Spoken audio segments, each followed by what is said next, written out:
La personne qui s'exprime est Tiago Antunes.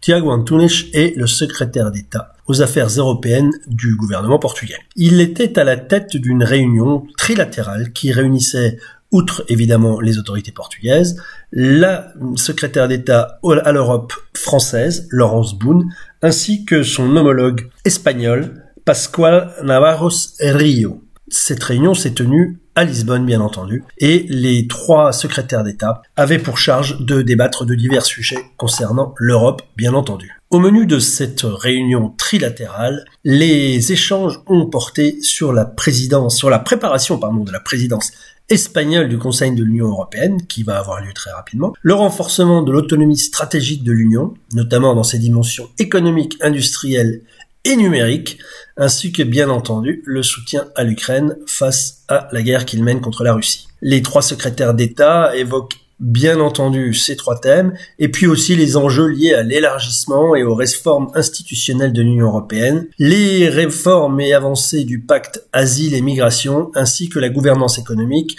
principalement basée sur comment redonner de la compétitivité aux entreprises européennes. Lors de ces 2 jours de réunion, les 3 secrétaires d'État ont visité l'Agence européenne pour la sécurité maritime, qui est un organisme européen situé à Lisbonne. On s'interroge sur le rapport entre cette agence pour la sécurité maritime et la teneur des discussions des 3 secrétaires d'État. Mais enfin, c'est ainsi, c'est dans le programme. On remarquera l'absence du secrétaire d'État espagnol qui a souhaité ne pas s'exprimer vis-à-vis de la presse, car son gouvernement est, si on peut dire, en situation précaire, puisque des élections anticipées vont avoir lieu au mois de juillet, et il n'est absolument pas certain que la majorité sortante retrouve sa place de majorité en Espagne. Quant au contenu des interventions des secrétaires d'État portugais et français, ne vous attendez pas à des scoops ou à des choses passionnantes. On est dans le langage euro-technocratique, sans la trace d'une émotion, sans la trace d'une conviction. On parle toujours de la même chose et de la même manière.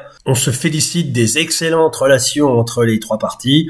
On se félicite des convergences de vues et on se félicite de l'efficacité à venir de l'Union européenne. Ce qui reste à voir et ce qui nous reste à découvrir. La French Radio. Portugal.